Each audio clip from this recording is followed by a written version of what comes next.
Olá, boa tarde, bom dia, boa noite, dependendo do horário que você me escuta neste momento. Eu agradeço mais uma vez por estar aqui, compartilhando o Bhagavad Gita com todos vocês que se interessam por iluminação e guia da alma, através da Suprema Personalidade de Deus Krishna, no Bhagavad Gita como ele é, o original, compilado por Srila Prabhupada. E para mim é um prazer enorme estar aqui com vocês e poder hoje dar sequência ao verso 9, conhecimento mais confidencial, capítulo 9, verso 9. Conhecimento mais confidencial sobre o Bhagavad Gita. Pedirei minhas reverências aqui à Suprema Personalidade de Deus para fazer esse compartilhamento online, direcionado ao trabalho devocional, sem esperar nenhum resultado em troca. Om Namo Bhagavate Vasudevaya. Om Namo Bhagavate Vasudevaya. Om Namo Bhagavate Vasudevaya. É um mantra em que a gente pede permissão quando a gente vai fazer a leitura de escrituras sagradas da filosofia védica, como o Bhagavad Gita, como ele é. O verso 9 diz o seguinte: Ó Dhananjaya, nenhum desses trabalhos pode atar-me. Eu estou sempre desapegado de todas essas atividades materiais, como se eu estivesse neutro. Então, Krishna aqui, ele diz que ele não está atado a nenhuma atividade material nossa. Pelo contrário, ele está neutro. A gente é que tem que estar procurando executar serviço devocional sem se apegar ao resultado. Por exemplo, eu estou aqui agora, neste momento, fazendo a leitura do Bhagavad Gita, do verso, onde a Suprema Personalidade de Deus fala. Depois vem o significado de Srila Prabhupada, que compilou este livro sagrado chamado Bhagavad Gita. E eu, de acordo com a minha pequena inteligência, que é fruto do meu trabalho para o Supremo, porque às vezes nós achamos que nós somos super inteligentes e que a gente é o suprassumo da história da sabedoria, e não é. A inteligência que nós temos, ela vem de Deus, ela vem de Krishna. Krishna é quem dá esse processo de inteligência para que nós possamos estar compartilhando sabedoria. Então, no significado de Srila Prabhupada, ele diz o seguinte: não se deve pensar a respeito que a Suprema Personalidade de Deus não tem ocupação. Em seu mundo espiritual, Deus vive ocupado. Olha que coisa fantástica. Em seu mundo espiritual, Deus vive ocupado. Deus sempre se envolve em suas atividades eternas, bem-aventuradas e espirituais. Mas nada tem a ver com as atividades da Terra. Ou seja, as nossas atividades são as nossas. Elas pertencem a nós, almas condicionadas em corpos, sobre os 3 modos da natureza material, bondade, paixão e ignorância, vivendo a Yoga Maya, que é a Yoga da ilusão. As atividades materiais estão sendo executadas por suas diferentes potências. O Senhor é sempre neutro no que se refere às atividades materiais do mundo criado. Essa neutralidade, por intermédio da palavra Udasinavati, exerce o controle sobre cada minúcia das atividades materiais. Então, eu estou aqui neste momento compartilhando o Bhagavad Gita e Deus está a par disso, porque eu estou ligado ao Supremo através do Paramatma no coração, a grande alma na pequena alma, e Deus está a par de todas as atividades materiais, mas Deus não está dentro dessas atividades materiais, ele é neutro. Nós é que somos responsáveis pelas nossas modos e maneiras materiais. E aí, como é que a gente pode saber que a gente está fazendo uma boa atividade material quando a gente segue as orientações das Escrituras Sagradas e quando nós temos os frutos dos nossos trabalhos, não que estejamos pensando, eu estou aqui, eu estou compartilhando Bhagavad Gita e eu vou ter não sei quantos likes e milhões de seguidores. Eu até já falei isso aqui antes, em um dos compartilhamentos do Bhagavad Gita, e hoje eu estou falando novamente. Por quê? Porque serviço devocional a gente faz sem esperar nada em troca. Por quê? Porque Deus ele dá muitas bem-aventuranças a nós. E nós temos, como eu escutei hoje do Swami Chandramukha Swami, que é um guru, ele diz assim, poxa vida, Deus nos dá tantas coisas, seria educado da nossa parte, gentil, que a gente agradecesse a Deus e dissesse, Deus, como tu me dás várias coisas, nos enche de eternas bem-aventuranças em nossas vidas, que são os nossos bens materiais, a nossa comida, a nossa bebida, o que temos. Seria por gentileza, eu estava aqui pensando numa palavra ideal, gentileza, eu trabalhar para o Senhor e fazer serviço devocional, pelo simples fato de te agradecer. Então, aqui, essas atividades materiais, elas são dadas a Deus em agradecimento, porque Deus, ele é o nosso Pai, né? Pode-se dar o exemplo de um juiz da Corte Suprema sentado em seu tribunal. Ele dá ordem de muitíssimas coisas para acontecer. Alguém está sendo enfocado, outro está sendo encarcerado e outro está recebendo uma grande quantidade de bens. Mas assim ele fica neutro, pois nada tem a ver com todo esse ganho e perda. Ou seja, Deus não tem nada a ver com essas guerras que tem aqui no país, aliás, no planeta Terra, com tudo que a gente vem infligindo dentro da natureza, com o aquecimento global, o frio extremo, o calor extremo. Não, Deus está neutro disso tudo, porque isso é obra do homem, isso é obra nossa, isso é obra das almas condicionadas em corpos materiais, fazendo seus atos de ignorância. Então, ele só fica com a parte observando, e aí ele vai computando o ato, o pensamento e a atividade de cada alminha aqui neste corpo, e aí é dado, aí como diz Jesus na Bíblia, ele diz assim, a cada um é dado segundo vossas obras. Mas se você executa obras e você fica atrás dos resultados dessa obra, você vai estar entrelaçado nesse resultado. Por quê? Porque você está fazendo com interesse de receber o resultado. Mas quando você faz pelo simples ato de fazer, por amor e devoção, você vai estar liberto. Porque você entrega a Deus, a Krishna, e o Supremo, a Suprema Personalidade de Deus, vai saber o que você merece ou não, dentro desse aspecto transcendental, onde o próprio Supremo está neutro, a parte de todas essas atividades. O Senhor é sempre neutro, embora tenha sua mão em todas as esferas de atividades. Assim, ele é transcendental a essas dualidades, ou seja, quem sente amor ou ódio somos nós. Nós estamos nas dualidades da vida. Nós vivemos calor, frio, alegria, tristeza. A gente vive oscilando nesses comportamentos, nesses sentimentos. Então, nesse processo, nós é quem estamos enredados nessas atividades, não Deus. Deus não está apegado à criação e à aniquilação também deste mundo material. Por quê? Porque para isso ele tem seus ministros, que eles estão encarregados em cada departamento de criação e aniquilação das energias materiais. De acordo com suas ações passadas, os seres vivos aceitam suas diferentes formas nas várias espécies de vida, e o Senhor não interfere. Por quê? Porque a cada um é dado segundo vossa obra. Você não vai querer ter uma vida próspera se você só atrapalha Deus aqui nessa terra. É isso que está querendo dizer aqui, neste verso 9. Verso 10. Esta natureza material, que é uma das minhas energias, funciona sob minha direção, ó filho de Kunti, produzindo todos os seres móveis e inertes. Obedecendo ao comando, essas manifestações são criadas, aniquiladas repetidas vezes. Novamente aqui o conhecimento sobre Deus. Deus cria e aniquila várias energias materiais e tudo funciona sob a direção do Supremo. Nada é sob a direção do ser humano. O ser humano é que pensa que coordena tudo e porque ele se acha milionário, bilionário, ele se acha dono do mundo. Doce e ignorante ilusão, né?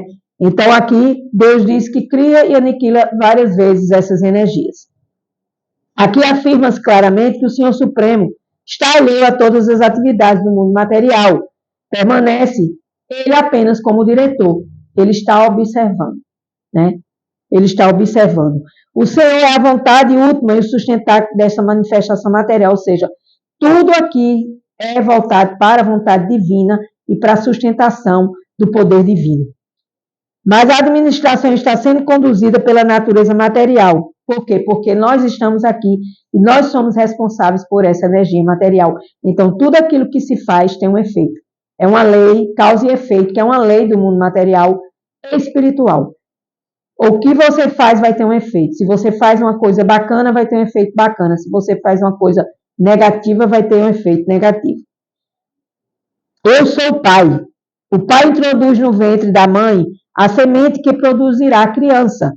E da mesma forma, o Senhor Supremo, com seu mero olhar, injeta todas as entidades vivas no ventre dessa natureza material. Somos filhos de Deus e entramos no ventre de nossas mães para viver aquilo que Deus quer que seja vivido aqui nesse plano terreno.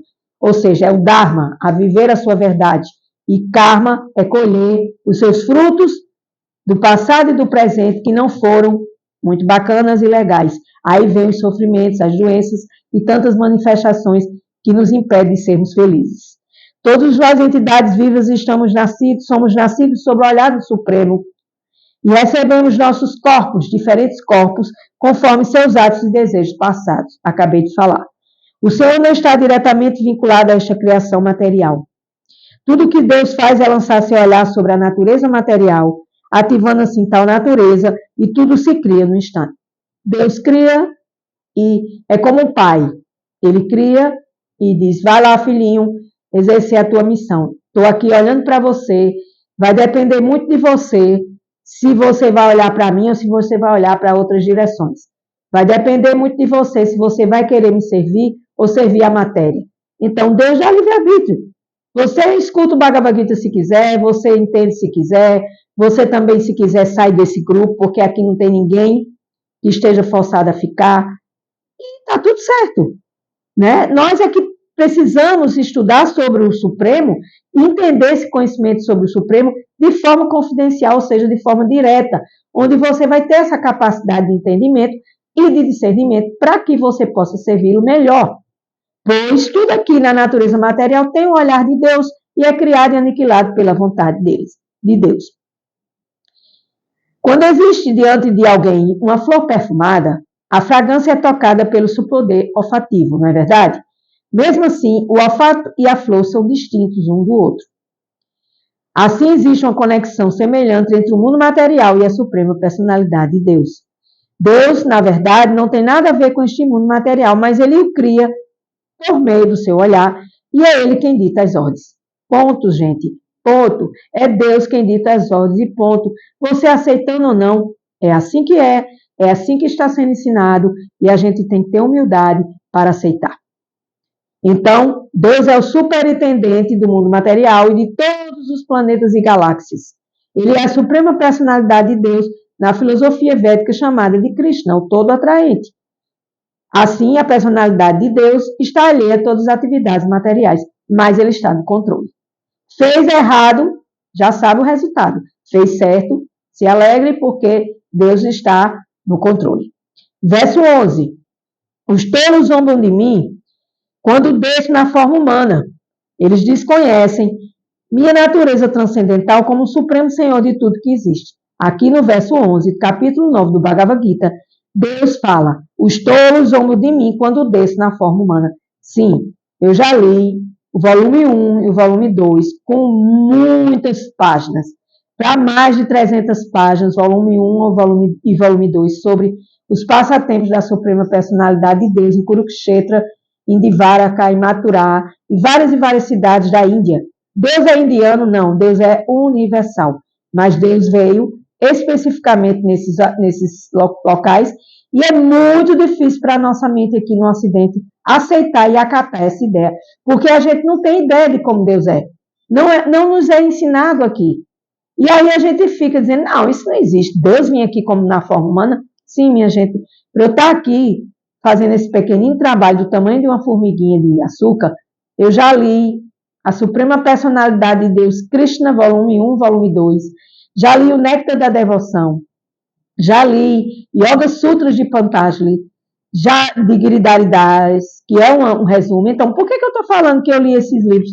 Porque para estar aqui passando esses ensinamentos para vocês e compartilhando junto com vocês e estudando junto com vocês, eu não estou ensinando nada, eu estou compartilhando. Vocês vão ouvindo os versos e vocês vão tirando suas próprias conclusões. E aí, nesse momento, a gente tem que dizer, mas Deus veio à Terra mesmo como pessoa? Sim, Deus tem está em todas as escrituras sagradas dos Shastras, que são escrituras sagradas da Índia, através de vários e vários livros que estão aí ao dispor de quem quer se aprofundar nesse assunto. Então, aqui diz, fica evidente que a suprema personalidade de Deus, embora apareça como ser humano, não é um homem comum, com certeza. A personalidade de Deus que conduz à criação, à manutenção e à aniquilação da manifestação cósmica completa não poderia enquadrar-se na categoria de ser humano, jamais.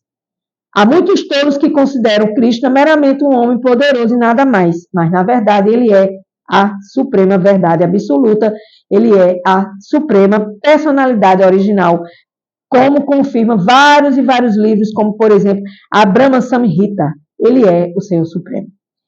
Então tem muitos livros que confirmam todo esse aspecto de Deus, da sua natureza pessoal. Os corpos materiais não podem executar os atos maravilhosos descritos aqui no Bhagavad Gita através dos versos. O corpo de Deus é eterno, bem-aventurado e pleno de conhecimento. Embora não seja um homem comum, todos zombam dele e consideram um homem comum.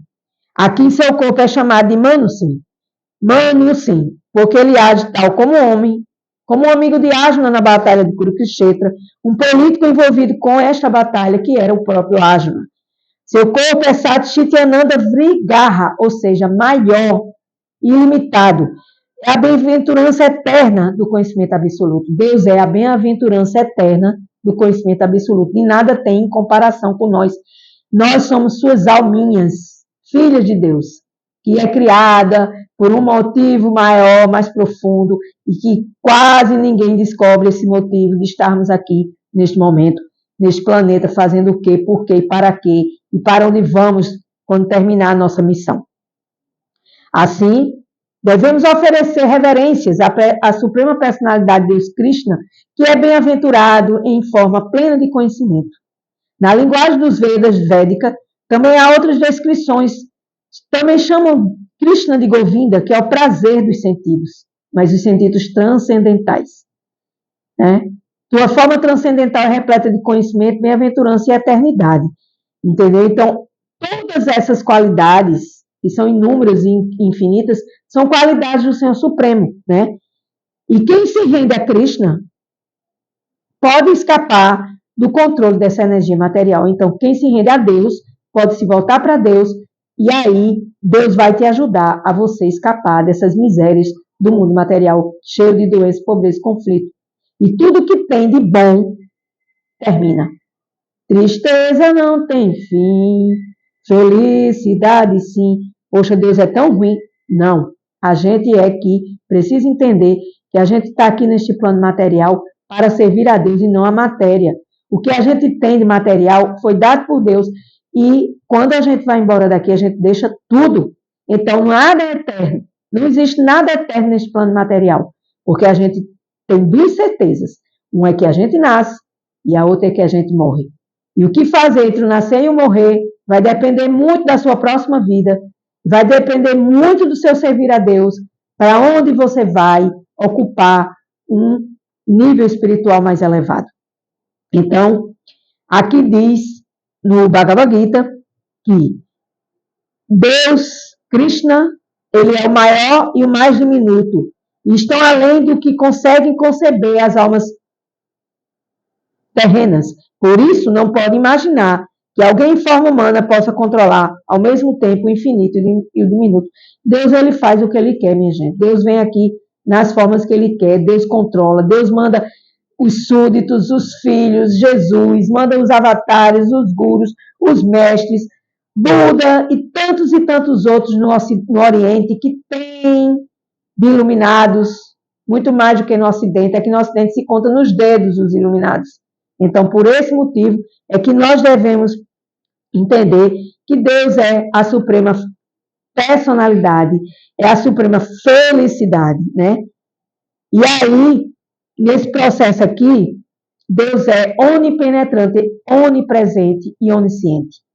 Ele penetra onde ele quer, ele está a par de tudo, onipenetrante, onisciente e infinitamente poderoso.